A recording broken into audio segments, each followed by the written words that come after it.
जैसे कि हमारे पास कोई कंपोनेंट है, फॉर एग्जांपल हमारे पास कोई एक्स वाई जेड कोई भी कंपोनेंट है, जैसे कि मेरे पास ये कंपोनेंट है लाइक दिस, ये कंपोनेंट है, ठीक है, और इसका मैं 4 कैविटी बना रहा हूँ, राइट। तो मैंने बोला कि भाई एक कैविटी मैंने यहाँ ले लिया, दूसरा कैविटी मैंने यहाँ ले लिया, तीसरा कैविटी मैंने यहाँ पर ले लिया, चौथा कैविटी मैंने इस तरह से लिया, राइट। अब इसका मैंने क्या बनाया, एक रनर लेआउट क्रिएट करा, मतलब मैंने इसका एक रनर लेआउट बनाया लाइक दिस, ठीक है।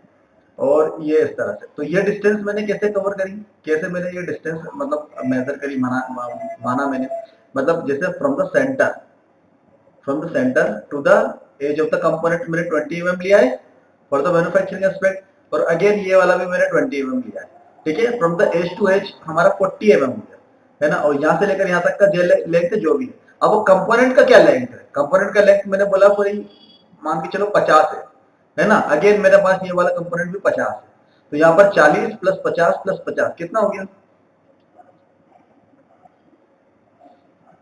140, राइट। अब मैंने बोला भाई मैन्युफैक्चरिंग एस्पेक्ट से जैसे मैंने आपको बोला कि 15 mm तक का कम से कम डिस्टेंस चाहिए, राइट। तो मैंने बोला ये 15 mm मैंने और ले लिया, ठीक है, चलो यहाँ ले लेता हूँ मैंने 15 mm, ठीक है। मिनिमम मुझे मोल्ड की हाइट विड्थ चाहिए, 15 mm और ले लिया। तो ये जो हुआ ये मेरा मोल्ड का क्या बना, विड्थ बन गया, ठीक है। अब मैं लेंथ लेंथ अपने हिसाब से डिसाइड कर सकता हूँ, लेंथ ऐसा है, मतलब ये विड्थ मैंने डिसाइड करा तो मेरा मोल्ड के अंदर चला जाएगा, मशीन के अंदर चला जाएगा, राइट, ठीक है।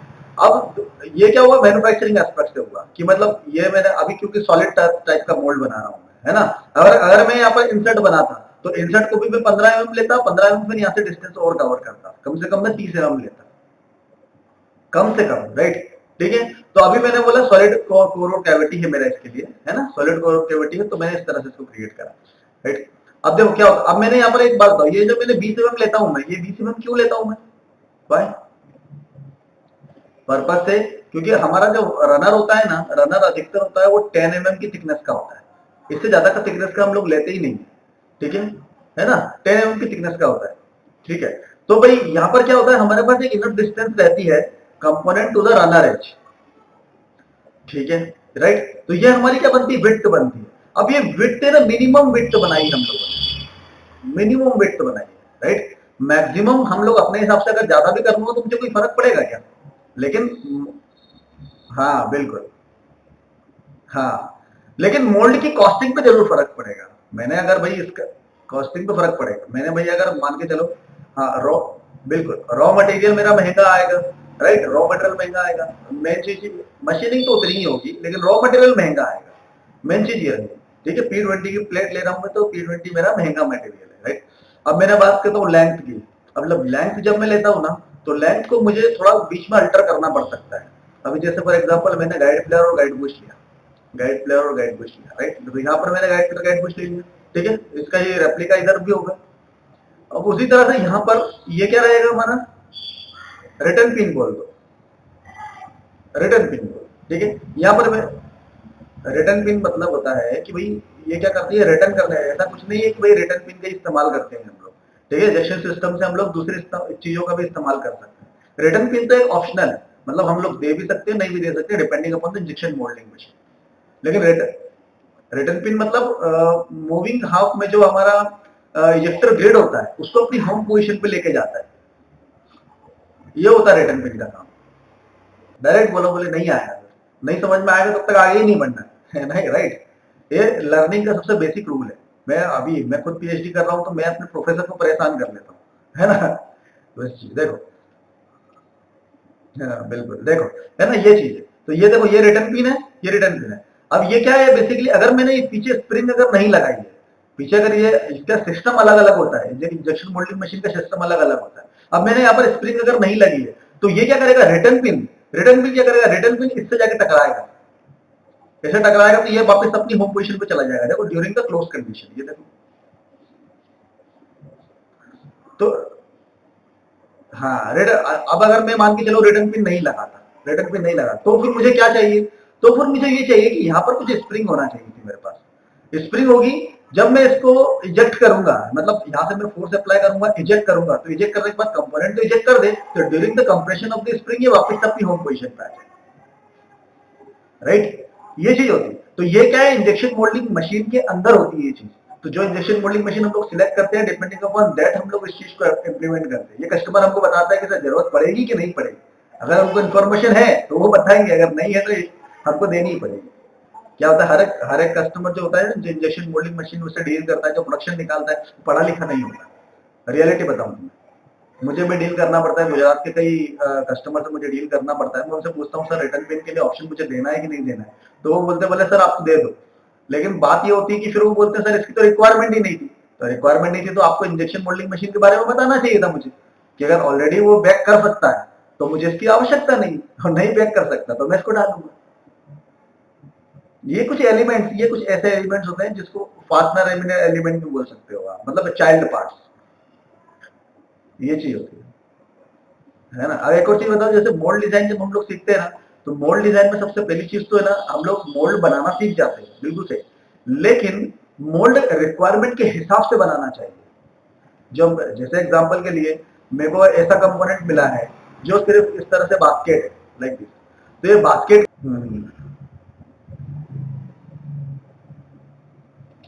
देखो क्या होता है, बैक बेसिकली क्या होता है कि जब अगर मैं पीछे अगर बैक प्लेट लगा रहा हूँ ना, तो बैक प्लेट का मतलब ये हुआ कि अगर मेरे पास सिंगल कैविटी कंपोनेंट भी है तो मैं क्या करता हूँ, बैक प्लेट में एक इंसर्ट, जैसे यहाँ पर मैं एक इंसर्ट लगाता हूँ, जैसे एग्जांपल के लिए कि भाई ये मैंने क्या किया, ये मेरा एक इंसर्ट हुआ लाइक दिस, ये मेरा इंसर्ट हुआ लाइक दिस, राइट। ठीक है, अब इसके आगे कोर और जा रहा है, देखना ये जा रहा है कोर, ये कोर जा रहा है। ठीक है, अब मैंने क्या करा, ये मैंने इंसर्ट लगा दिया और ये मेरे पीछे एक बैक प्लेट हो गई। ठीक है, अब देखना, अब इसके अंदर मैं क्या ले रहा हूँ, मुझे जरूरत नहीं थी, अब इसके अंदर मैं एक कोर प्लेट ले रहा हूँ। See this is nothing but this the core plate, ये कोर प्लेट। अब इसमें फायदा ये रहता है, कोर प्लेट लगाने के बाद मैं बड़े कंपोनेंट को depending upon the projected area of the component मैं इसको स्टीपर प्लेट से निकाल सकता हूँ। तो this is nothing but this is the stripper plate. तो यहाँ पर मेरी 3 प्लेट लगना पड़ी मुझे, एक स्टीपर प्लेट लगी, कोर प्लेट लगी और बैक प्लेट लगी। बैक प्लेट क्यों लगी, back plate for the supporting element of this.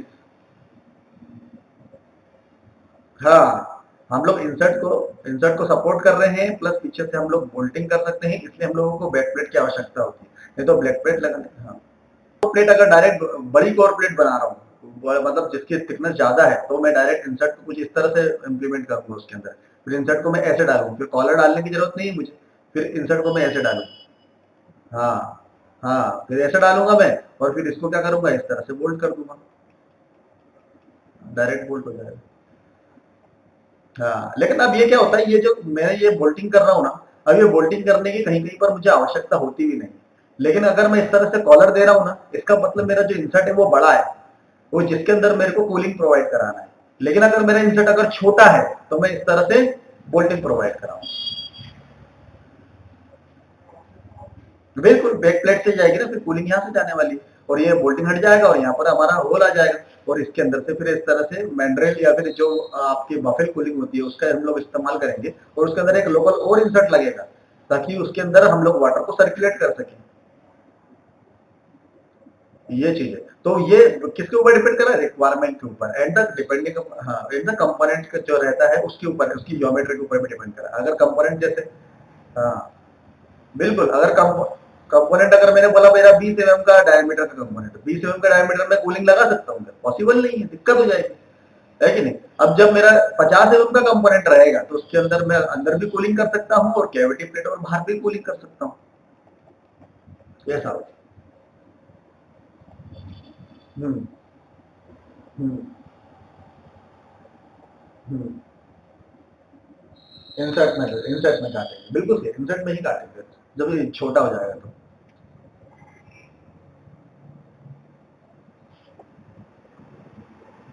Collar तो देना पड़ेगा, और अगर कॉलर नहीं देना है तो पीछे वाली बैक प्लेट से हम लोग उसको बोल्टिंग करेंगे विद द मिनिमम बोल्टिंग। हाँ बिल्कुल सही। हाँ, अच्छे से काम कर ले, बात ये। अब अगर मैं फॉर एग्जांपल 1 मंथ का अगर मैं आपको कोर्स कराता हूँ, 1 मंथ का कोर्स कराने के बाद आप 1-2 महीने उसकी प्रैक्टिस भी करते हो, तो क्या आप पूरा सीख गए क्या सब चीजें, पूरा नहीं सीखे। आप सीखोगे कब, जब आप काम करो, काम करते करते आप जो सीखोगे ना वो चीज इंपॉर्टेंट होती है। अभी आप ये सीखे हो कि डिजाइन कैसे करना है, ये चीज आप समझ गए, लेकिन अब वो जैसे स्टूडेंट कभी कोई बोलते बोले सर हमारे जॉब ही नहीं लगी। अरे भाई मैं मतलब एग्जांपल के लिए मैं अगर अपना एग्जांपल दूं, जब मुझे 2 साल मतलब मोल्ड डिजाइन करते करते हो गए, फॉर एग्जांपल राइट, 2 साल मोल्ड डिजाइन करते करते हो गए थे, तब वो बोल सकते थे कि भाई मैं मोल्ड डिजाइन कर पा रहा हूँ, single cavity, multi cavity, split mould, आज से 13 साल पहले, राइट। ठीक है, तो भाई एक बार तो 1 मंथ और 2 मंथ का कोर्स करने के बाद क्या सीख जाओगे कंप्लीट धीरे, एज अ बेसिक मतलब आप बोल सकते हो कि भाई एज अ लर्नर ही आपको कंपनी में ज्वाइन करना पड़ेगा। बिल्कुल। हाँ हाँ। ठीक है। हम्म, हाँ बिल्कुल। हाँ आप। हम्म। बिल्कुल। अभी अभी बहुत सारी चीजें हैं। अभी जैसे मैंने आपको जैसे रनर का फॉर्मूला बताया, तो रनर का फॉर्मूला जैसे काम करता है, तो अब रनर के फॉर्मूले में भी आप कुछ बताओगे। अभी जैसे कुछ आप सोचोगे, बोले ये चलो मैंने रनर का फॉर्मूला लेके दे दिया, W⁴ और L⁴ दे दिया और डिवाइड बाय 3.7 कर दिया, राइट। तो भाई ये इससे आपका रनर का डायमीटर निकल के आएगा। अब रनर का डायमीटर अगर आपका 14 mm का आया, तो क्या आप 14 mm का रनर का डायमीटर लोगे डिपेंडिंग अपॉन दैट? नहीं। अब वो मटेरियल के ऊपर डिपेंड करेगा कि किस मटेरियल के लिए मैक्सिमम कितना डायमीटर हम लोग ले सकते हैं। क्योंकि अगर 14 mm का अगर मैं डायमीटर लूंगा, तो मेरा जो जो मैं ये जो सिलेंड्रिकल वॉल्यूम के हिसाब से जो मटेरियल ले रहा हूँ ना 14 mm का, तो इससे क्या है, मेरा मटेरियल क्या होगा, वो वेस्ट होगा, वेस्ट होगा। तो इन चीजों को भी ध्यान में रखना है हमको, राइट। ये चीजें मायने रखती हैं। तो ये धीरे धीरे धीरे समझ में आएगी चीजें, राइट। चलिए, अब क्या था आपका डाउट बताओ। हम्म,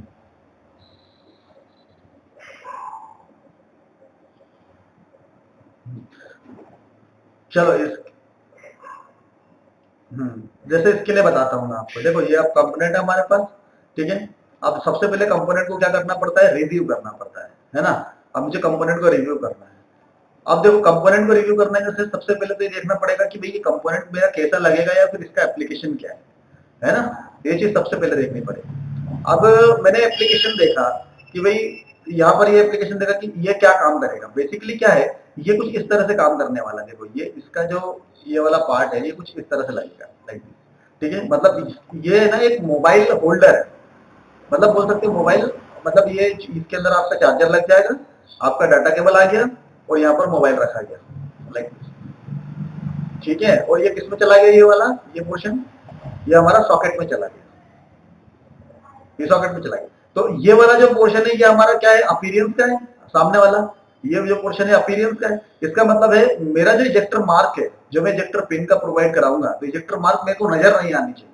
तो इजेक्टर मार्क दैट्स व्हाई हम लोग कहाँ देंगे, पीछे देंगे। तो मैंने यहाँ पर इसको कलर करके रखा है, यहाँ पर देखो कि इजेक्टर मार्क यहाँ पर है। तो मुझे इसकी पोजीशन पता चली, कि पोजीशन मुझे ये पता चली कि this is nothing but this is the core half और this is the cavity half. मुझे ये समझ में आ गया कि भाई ये हमारा कोर हाफ रहेगा और ये हमारा कैविटी हाफ रहेगा। नहीं नहीं, इजेक्टर पिन तो कोर साइड से होता है ना, core side, moving half side है ना, कोर साइड जहां पर कोर प्लेट होती है वहां पर होता है, राइट। तो ये मुझे पता चला कि ये मेरा कोर साइड है और ये मेरा कैविटी साइड है, ठीक है। जब भी इंटरव्यू दो ना, तो प्रैक्टिकली बात करो उनके सामने, डायरेक्ट बोलो, बोली कि सर ऐसा है तो ऐसा होगा, ये चीज, राइट। सबसे बेसिक कंसेप्ट आपके क्लियर रखो, जैसे कि इंजेक्शन मोल्डिंग मशीन के बारे में, ठीक है। अब जैसे एग्जांपल के लिए 1 mm में कितने माइक्रोन होते हैं, कि 1000 माइक्रोन होते हैं। तो अगर मैं बोलूंगा कि भाई 1% अगर मुझे श्रिंकेज देना है, तो स्केल बॉडी में क्या प्रोवाइड कराऊंगा मैं, हाँ 1.01, 1.01। ये बेसिक कंसेप्ट क्लियर होना चाहिए, ये 1.01 देना है, राइट। अब फिर उसके बाद फिर भाई अगर वो बोलता है बोले कि उसके अलावा फिर इसके आगे क्या करना रहेगा आपको, आपको ड्राफ्ट एनालिसिस वगैरह देखना पड़ेगा कि ड्राफ्ट वगैरह सब है, प्रोवाइड है कि नहीं। आपको वॉल थिकनेस देखना पड़ेगा, वॉल थिकनेस सही है कि नहीं, राइट। एक्सटर्नल और द इंटरनल अंडरकट उसके अंदर देखना पड़ेगा कि उसके हिसाब से वहां पर कितना कॉम्प्लेक्स कंपोनेंट के लिए मोल्ड बन सकता है आपका, राइट। ये सब चीजें देखनी पड़ेगी, राइट। इजेक्शन डायरेक्शन देखना पड़ेगा कि where will be the ejection direction for the component, ये चीज देखनी पड़ेगी, राइट। रनर लेआउट कैसे बन सकता है, उसके ऊपर थोड़ा डिस्कशन करना पड़ेगा कि रनर लेआउट कैसा बनेगा, ताकि कम से कम मटेरियल हमारा यूज हो, ठीक है। तो ये सब चीज, ये बेसिक चीज है सब, ठीक है, कस्टमर पूछेगा ना, तो अगर कोई एक्सपीरियंस बंदा अगर पूछेगा, राइट, तो वो इन सब चीजों से रिलेटेड चीजें पूछेगा आपसे, ठीक है। और पूछेगा आपसे भाई श्रिंकेज वैल्यू, क्या अगर वो बोलेगा भाई आपके पास पीपी है ना, पीए मटेरियल है, एबीएस मटेरियल है, तो इनका श्रिंकेज वैल्यू बताओ कि रेंज में क्या होगा, बताओ पीपी का बताओ कितना होगा, 1 to 2%। पीए के लिए बताओ 2 to 2.5%। एबीएस के लिए बताओ 0.4 से लेकर 0.6%। बिल्कुल सही, मैंने आपको दिया है, मैंने आपको दिया है पूरा चार्ट, देखो आप पीडीएफ में, हाँ मिल जाएगा आपको, है ना। तो ये अब कस्टमर आपसे एक और चीज पूछेगा, बोले 1 to 2% है, तो भाई 1 to 2% से भाई मैं रेंज कितना लूं, 1 to 2% तो आपने बता दिया, लेकिन मुझे कितना लूं, मुझे कैसे पता चलेगा कि मुझे 1.5 लेना है कि 1.6 लेना है कि 1.7 लेना है, ये कैसे पता चलेगा? नहीं नहीं नहीं, ये पता चलेगा एनपीडी के हिसाब से। अगर न्यू प्रोडक्ट डिजाइन का है कंपोनेंट, अगर न्यू प्रोडक्ट डिजाइन का कंपोनेंट है, तो उसके हिसाब से क्या रहेगा, उसके हिसाब से हम लोगों को एक रैपिड टूलिंग करना पड़ेगा। रैपिड टूलिंग मतलब होता है उसका एक सिंपल कोर और कैविटी बना के देखेंगे, ठीक है, और सेम दैट, सेम, बिल्कुल सेम दैट मटेरियल के लिए हम लोग श्रिंकेज फाइंड आउट करेंगे, राइट। और अगर कोई रिवर्स इंजीनियरिंग का अगर कंपोनेंट है, और डिपेंडिंग अपॉन द एप्लीकेशन भी, कि अगर मान के चलो ऐसा कोई किचन वेयर का प्रोडक्ट है या फिर कोई फिटमेंट का कंपोनेंट नहीं है, तो उसके अंदर हम लोग कोई भी श्रिंकेज देंगे कोई फर्क नहीं पड़ेगा, ठीक है। अगर मैंने बोला भाई 1 to 2% जितना भी आप श्रिंकेज देना हो, 2 देना हो, 1 देना हो, कोई फर्क नहीं पड़ता। जैसे मैंने बोला भाई एप्लीकेशन उसका किचन वेयर का प्रोडक्ट है, तो भाई मैं क्या बना रहा हूँ, बाउल बना रहा हूँ, तो बाउल के अंदर मैं 1% दूं या 2% दूं, क्या फर्क पड़ता है? कोई फर्क नहीं पड़ेगा, है ना। लेकिन अगर मैंने बोला कोई मेरा फिटमेंट का कंपोनेंट है, मेरे पास कोई इलेक्ट्रिकल कंपोनेंट है, और उसके अंदर एक मेल है और एक फीमेल है, तो यहाँ पर मेरा ये डायमीटर ये मायने रखा, है ना। तो इसका मतलब मेरा श्रिंकेज वहां पर सही होना चाहिए, श्रिंकेज अगर वहां पर दिक्कत कर देगा, अगर मैं अपने हिसाब से श्रिंकेज दे दूंगा तो प्रॉब्लम हो जाएगी। That's why we have to go for the rapid tooling, हमको रैपिड टूलिंग के लिए जाना पड़ेगा, क्लियर हुआ? ठीक है, एक एक हाँ, मैं कभी एक बार हो सकता है तो कभी एक बार फोन पे मैं आपका एक टेलीफोनिक इंटरव्यू ले लूंगा, ताकि आप थोड़ा सा उसके लिए और चीजें प्रिपेयर कर लो और प्रिपेयर हो जाओ इंटरव्यू के लिए, राइट। लेकिन इंटरव्यू में आपने हमेशा याद रखना, आपको वो जो कंपनी वही सिलेक्ट करेगी, वही कंपनी सिलेक्ट करेगी आपको, जो आपसे आपसे चाहती है कि आप खुद लर्न करो, थोड़ा सा सीखो और हमारी कंपनी में काम करो शुरुआत में। जब आप एक्सपीरियंस हो जाओगे ना, तब उनको कोई फर्क नहीं पड़ता, जब आप बना सकते हो मोल्ड, तो उनको रखना ही है, फिर तो वो आपको आप जितना पेमेंट मांगोगे उतना पेमेंट देगा, राइट। ये चीज है ना, ऐसा होता है, बिल्कुल, है ना, बिल्कुल सही है। इवन मैं अपना एग्जांपल बताऊं तो मैंने सबसे पहले 5,000 में जॉब करना स्टार्ट किया था, ठीक है, जो कि मेरे लिए बहुत कम था, लेकिन मैंने 6 महीने काम किया, 6 महीने काम करने के बाद मैं सीख गया, फिर वहां से निकल गया, मेरी मेरी सैलरी थी 18,000, ठीक है। उसके बाद फिर 2 साल तक फिर मैंने वहां पर काम किया, 2 साल के बाद फिर मेरी सैलरी हुई फिर 35,000, ठीक है। फिर मैं एनपीडी में गया, एनपीडी में मेरी सैलरी थी 52,000, तो आफ्टर 4 ईयर, राइट। ये डिपेंड करता है किसके ऊपर, आपकी लर्निंग के ऊपर, आपकी स्किल के ऊपर, आप कितना लर्न करते हो। और आज मैं जॉब नहीं करता, हाँ, और आज मैं जॉब करता ही नहीं है ना, तो ऐसा आपका भी फेस आएगा, तो वैसी चीज है, क्लियर है ना। तो अब ये मेरे पास कंपोनेंट है, मुझे इसका लेआउट क्रिएट करना है। सबसे पहले मैंने इसको सेंटर पे लेके आ गया, ये मेरा सेंटर पे मैं इसको लेके आ गया, राइट, ठीक है। अब मैंने बोला कि जैसा मैंने आपको बताया था कि भाई मैंने उसको क्या करना है, 4 कैविटी मोल्ड बनाना है, ठीक है। तो मैंने यहाँ तक का जो भी डिस्टेंस है मैंने भाई से ले लिया सॉलिड कोर और कैविटी के हिसाब से, और ये मेरा जो हुआ ये कोर साइड हुआ, this is the core side, और ये मेरा क्या हुआ, कैविटी साइड, ठीक है। तो अब मैंने क्या करा, इसके लिए पैटर्न कर लिया, 4 पैटर्न कर लिया, ठीक है। हाँ, ऐसा बना सकते हो, अपने हिसाब से भी बना सकते हो, ऐसा कुछ नहीं है। मैं इसको पास में लेके आता हूँ। कस्टमर ने बोला सर मेरे असल में कस्टमर ने ये कहा कि सर मेरे पास एक कुछ मेरे पास ऑलरेडी एक मोल्ड बेस अवेलेबल है, और उसका जो लेंथ और वेट ऐसा है, तो उसके हिसाब से आप मोल्ड को क्रिएट करो, ठीक है, सही। उसके हिसाब से हमको लेंथ को बढ़ाना नहीं है, लेंथ को इंक्रीज नहीं करना है। अब उनको हमको बनाना है ये चोकोर टाइप का, मतलब आप बोल सकते हो कि हमको स्क्वायर टाइप का बनाना है, तो स्क्वायर टाइप के हिसाब से मैंने ऐसा बना दिया जो उनके पास अवेलेबल है ना। वो क्यों मटेरियल को वेस्ट करेंगे और दूसरा मटेरियल लेके आएंगे। कंपोनेंट का जो वेट है वो है 12 ग्राम के आसपास, कंपोनेंट का वेट 12 ग्राम के आसपास है। तो अगर मैं यहाँ से अगर इसको मटेरियल को फील करता हूँ और इसके अंदर अगर मटेरियल को डालूंगा तो मुझे कोई दिक्कत नहीं आएगी, चारों कंपोनेंट आसानी से बन जाएंगे क्योंकि कंपोनेंट का वेट कम है। अगर कंपोनेंट का वेट 20 ग्राम से ज्यादा होता ना तो प्रॉब्लम आती, तो मुझे इसको तो उसको बैलेंस करना पड़ता है ना। लेकिन अभी छोटा कंपोनेंट तो कोई प्रॉब्लम नहीं, राइट। अब मैंने क्या करा, एक कोर और कैविटी क्रिएट करा और मैंने एक लेआउट बनाया, इस तरह से कोर और कैविटी बना दिया, ठीक है। ये कंपोनेंट कस्टमर की लेंथ और विड्थ अवेलेबल है उनके पास ऑलरेडी, एक मोल्ड बेस का एक साइज अवेलेबल है, इसका इतना बना।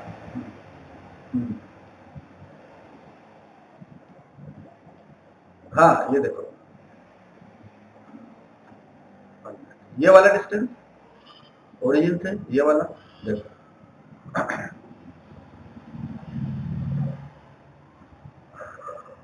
अच्छा मतलब स्टार्टिंग से जब मैंने मूव करा तब, हाँ हाँ, ये देखो ये ओरिजिन आया, ये ओरिजिन आया, ये डिस्टेंस है, ये कहाँ कितना लिया है मैंने यहाँ से, ये लिया 0 पे, और यहाँ से मैंने इसको लिया है कुछ डिस्टेंस पे। चलो कितना डिस्टेंस पे, कंट्रोल एच करके देखो यहाँ से, हाँ।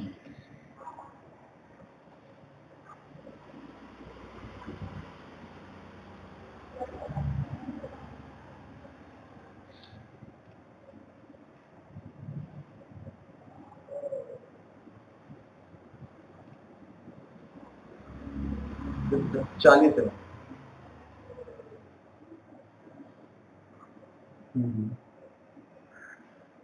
40 mm का डिस्टेंस लिया है मैंने, आ जाएगा कोई दिक्कत नहीं। ये NX11 है, आप शायद एडवांस वर्जन यूज कर रहे हो तो प्रॉब्लम कोई प्रॉब्लम आती है ना। देखो 40 mm का मैंने डिस्टेंस लिया है, ठीक है। 40 mm का इसलिए लिया है क्योंकि मुझे अभी दूसरे कंपोनेंट जो लेके आऊंगा ना उन दोनों के बीच में 20 का डिस्टेंस रखूंगा। ये देखो, ये मैंने लिया और इन दोनों को मैंने खसका दिया, ये देखो, राइट। इस तरह से मैंने किया क्योंकि मुझे उसके हिसाब से काम करना है। अब देखो ये मैंने रनर वाला पोर्शन लिया, राइट, ठीक है। अभी मैंने इसको ऑफसेट कर लिया लाइक दिस, तो कुछ ऑफसेट करा 2 mm, जो भी मुझे गेट प्रोवाइड कराना है, तो इसके अंदर मैं गेट कौन सा प्रोवाइड कराऊंगा, एज गेट का मैं इस्तेमाल करूंगा इसके अंदर, राइट। तो एज गेट दे देते हैं, ये देखो एज गेट दे दिया, इसको मूव कर लेते हैं, ये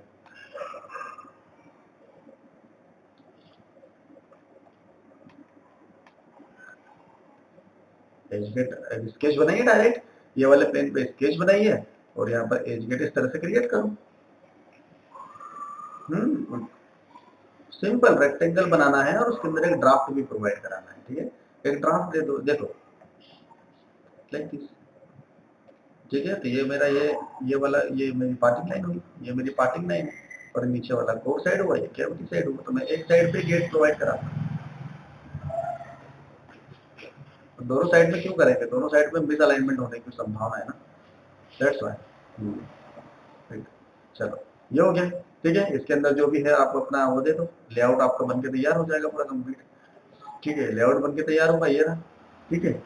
अब उसके बाद फिर ये हमारा कोर और कैविटी बन गया, ये कोर और कैविटी बन गया, कोर और कैविटी प्लेट, सॉलिड कोर और कैविटी, राइट, ठीक है। इसमें से सब्सट्रैक्ट कर लो, इसको सब्सट्रैक्ट तो कर लोगे, कोई प्रॉब्लम नहीं है ना। ये देखो सब्सट्रैक्ट कर लिया। अब इसके अंदर ये देखना पड़ेगा कि इसके अंदर कौन सा चीज है जिसका हम लोगों को इंसर्ट क्रिएट करना पड़ेगा। तो ये जो पिन्स वगैरह आपको दिख रही है, जैसे ये पिन्स है, तो इसके लिए आपको इंसर्ट बनाना ही पड़ेगा, कोई ऑप्शन नहीं है ना। तो इसके लिए आपको इंसर्ट क्रिएट करना पड़ेगा, तो इसके लिए इंसर्ट बना दो, हाँ। नहीं नहीं नहीं नहीं, बोल्टिंग कर ही नहीं पाएंगे, डायमीटर बहुत कम है ना, इसलिए बोल्टिंग नहीं कर पाएंगे, इसलिए कॉलर देना पड़ेगा। कॉलर कॉलर देंगे और फिर अब क्या करेंगे, इसमें एक बैक प्लेट प्रोवाइड करा देंगे, कंट्रोल एच करके देखो इसको, ये देखो इस तरह से, ठीक है। और इसके पीछे बैक प्लेट प्रोवाइड करा सकते, कैविटी बैक प्लेट भी होती है लेकिन वो जरूरत नहीं पड़ती, लेकिन हम लोग टॉप प्लेट से हमारा काम कर लेंगे। इसके अंदर एक डी सेक्शन दे दो, डी प्रोवाइड कराना जरूरी है, डी सेक्शन दे दो। क्यों डी क्यों देते हैं हम लोग, ताकि वो उस पोजीशन पे रुक सके, उस पोजीशन पे रुक सके। दे दे, ये टॉप प्लेट हो गई, ठीक है। बिल्कुल राउंड घूमेगा नहीं अपने, क्योंकि हम लोग जब इसका फोर्स लगाते हैं ना तो वो अपनी पोजीशन को चेंज कर सकता है, ठीक है। लेकिन अभी तो चलो ठीक है राउंड है, लेकिन अगर मान के चलो अगर ऐसा कुछ होता लाइक दिस, अगर ऐसा कुछ होता तो अगर ये अगर अपनी पोजीशन चेंज कर देता तो ये वाला जो हायर पॉइंट है वो यहाँ लोअर पॉइंट की जगह पर आ जाता, तो प्रॉब्लम हो जाती है, राइट। तो ये इस तरह से आपको इसको पूरा मोल्ड कंप्लीट करना है, ये देखो, हाँ। हम्म हम्म हम्म हम्म। कौन सा वाला? बैक? येलो वाली प्लेट ये जो है, ये ये क्लैंप एरिया है। ये क्लैंप एरिया जो होता है ना, क्लैंप एरिया हम लोग 20 mm दूर रखते हैं, क्योंकि इसके साथ हम लोग क्या लगाते हैं, इस तरह से एक क्लैंप वाला पोर्शन लगाएंगे, मशीन के अंदर लगता है, राइट। ये चीज होती है, तो इसको क्लैंप कर देते हैं। लेकिन दो बहुत सारे तरीके होते हैं। अभी जैसे मैंने बोला कि भाई इसके अंदर मैं ये लगा रहा हूँ, लेकिन अब इसके अंदर से मैं अब ऐसा करके स्लॉट भी काट सकता हूँ चाहूँ तो। ऐसा करके मैं इसके अंदर से स्लॉट काट देता हूँ, ये क्या होता है, इसके अंदर बोल्ट लग जाते हैं डायरेक्ट। बहुत सारे तरीके होते हैं, इसके अंदर मैं होल भी कर सकता हूँ, 1 2 और 3 होल कर देता हूँ, तो पीछे से बोल्ट आ जाएगा और आगे से नट लग जाएगा। तो ये, हाँ, क्लैंपिंग का अलग अलग तरीके का होता है। हाँ, 20 mm का छोड़ो, राइट। चलो, अब ये हुआ। ठीक है, अब ये हमारी बॉटम प्लेट हो गई, बॉटम प्लेट लगा दो, ठीक है, ये हो गया। अब ये हमारा इजेक्टर प्लेट और इजेक्टर बैक प्लेट हो गया। कैसे सिलेक्ट करेंगे इजेक्टर बैक प्लेट और इजेक्टर बैक प्लेट? देखो, इसमें इजेक्टर प्लेट और इजेक्टर बैक प्लेट कैसे लेंगे, जो कंपोनेंट की हाइट होती है। अब मेरे पास कंपोनेंट की हाइट कितनी है? व्हाट इज द कंपोनेंट की हाइट? अब कंपोनेंट की हाइट 4 हाफ से, यहाँ से 15 mm की। हम्म हम्म हम्म हम्म हम्म हम्म। बैक प्लेट समझ में आया? चलो, आपने लेक्चर नहीं देखा लगता वो वाला। हाँ, अच्छा अच्छा। हम्म हम्म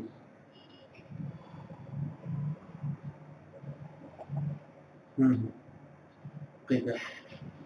हम्म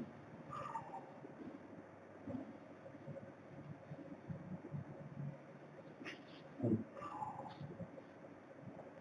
ठीक है ठीक है।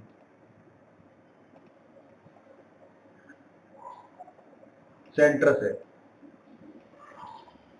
हाँ। जैसे मैंने कूलिंग पाइप दिया, देखो ये कूलिंग पाइप दे रहा हूँ मैं इसके अंदर, राइट। ये कूलिंग पाइप दिया है, तो from the edge of the component, यहाँ से डिस्टेंस जो रहेगी, या मान के चलो इसका डायमीटर 10 है, तो ये रहेगा 20 और ये रहेगा 20।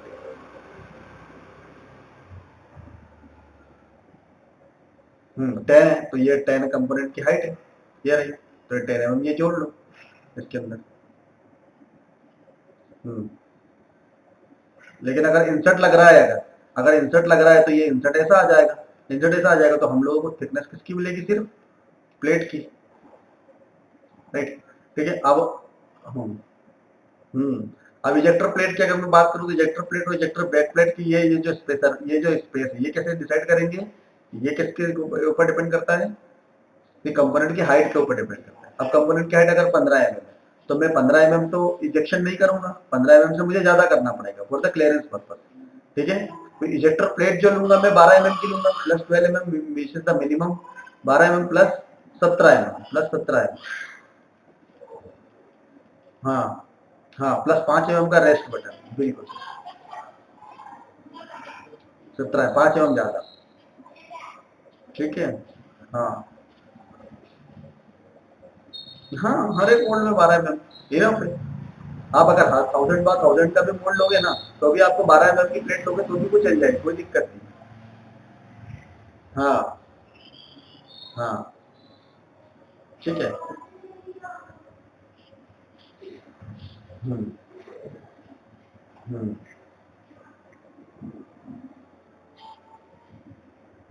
5 mm का रेस्ट बटन हो।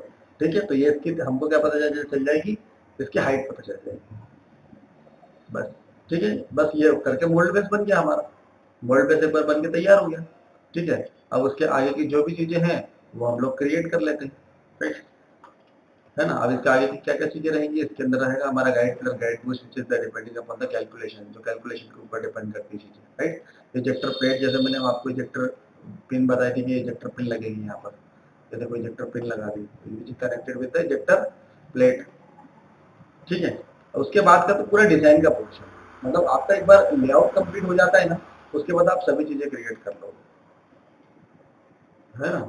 हम्म, हाँ हाँ, sure sure, of course, sure sure. अब देखो कंट्रोल एच करके इसको एक बार देखो, ये देखो इसके अंदर ये चीज है, मुझे यहाँ पर उसकी आवश्यकता नहीं थी, जैसे आपका। हम्म, हाँ बिल्कुल, देखो यहाँ पर जैसे ये देखो ये रहा, ठीक है। अब ये जैसे ये है, ठीक है, गाइड पिलर गाइड पुश, ये रहा गाइड पिलर गाइड पुश, ठीक है, गाइड पिलर गाइड पुश। ये रिटर्न पिन बन गई हमारी, ये रिटर्न पिन, ठीक है। ये हमारा एयर वेंट हो गया यहाँ पर इस पोजिशन पे, राइट, ठीक है। अब उसके बाद थोड़ा सा हाइट करके इसको और देखते हैं, ये देखो ये हमारी क्या हो गई, इजेक्टर पिन हो गई, राइट। ये क्या हो गए, हमारे सपोर्ट ब्लॉक हो गए, ये रहे सपोर्ट ब्लॉक, इजेक्टर पिन का कॉलर ये रहा। राइट, हाँ। और ये जो हमारा सपोर्ट ब्लॉक है वो किसके साथ कनेक्टेड है, वो इसके साथ कनेक्टेड है, ये देखो बॉटम प्लेट के साथ।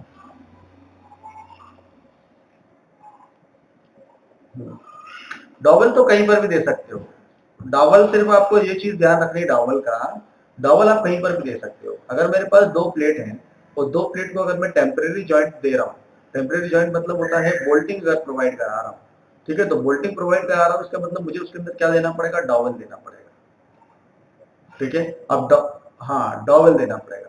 अब डॉवल देना पड़ेगा, डॉवल क्यों देना पड़ता है, क्योंकि हम लोगों को चाहिए कि वो उसकी पोजीशन फिक्स रहे दोनों, दैट्स व्हाई हम लोग डॉवल प्रोवाइड करा। इसके अंदर मैं चार डॉवल दे दूंगा कि भाई एक काम करता हूँ मैं, एक यहाँ पर डॉवल दे देता हूँ, एक यहाँ दे देता हूँ, और एक यहाँ दे देता हूँ, और एक यहाँ दे देता हूँ, चार डॉवल दे देता हूँ। इसी तरह से यहाँ पर एक दो तीन और चार प्लेटों को जोड़ने के लिए भी मैं यहाँ पर डॉवल प्रोवाइड कराऊंगा। हम्म, ये देखो टॉप प्लेट को कैविटी प्लेट के साथ बोल्ट करेंगे, right. Cavity core plate, core back plate और स्पेसर ब्लॉक और हमारा बॉटम प्लेट, इनको आपस में बोल्ट करेंगे। हम्म, एक ही बार में बोल्ट होगा, बिल्कुल।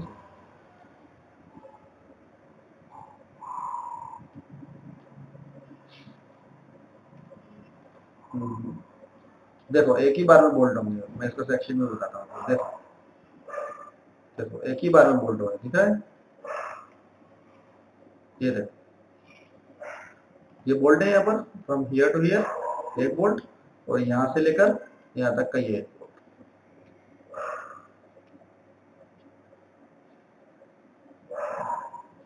चार बोल्ट है ना, टोटल चार बोल्ट है। बिल्कुल। हम्म, हाँ, तो क्योंकि उसके अंदर अलग अलग चीजें होती है ना, शीट मेटल में जो है ना अलग अलग प्लेटें और अलग अलग इंसर्ट वगैरह लगते हैं। उसके अंदर डाई वाला पोर्शन होता है, फिर डाई सेट होता है, फिर ऊपर पंच होता है, पंच होल्डर होता है, फिर बॉटम वैसा होता है, उसके अंदर वैसी चीज होती है। और वहां पर क्या है, वर्टिकली अलाइनमेंट वाला काम होता है, मतलब वो वर्टिकली उठा के रखना पड़ता है हमको। हाँ, वो क्या होगा, प्रेस मशीन वाला सिस्टम रहता है उसके अंदर। हम्म, इसके अंदर क्या है, हॉरिजॉन्टल, हाँ, एक ही बार में बोल्ट लगाते हैं और डॉवल का इस्तेमाल करके उनको अलाइन करते हैं। हम्म, हम्म। ठीक है, एक बार इसको ट्राई करके देखना, ये वाले सोर्स फाइल में आपको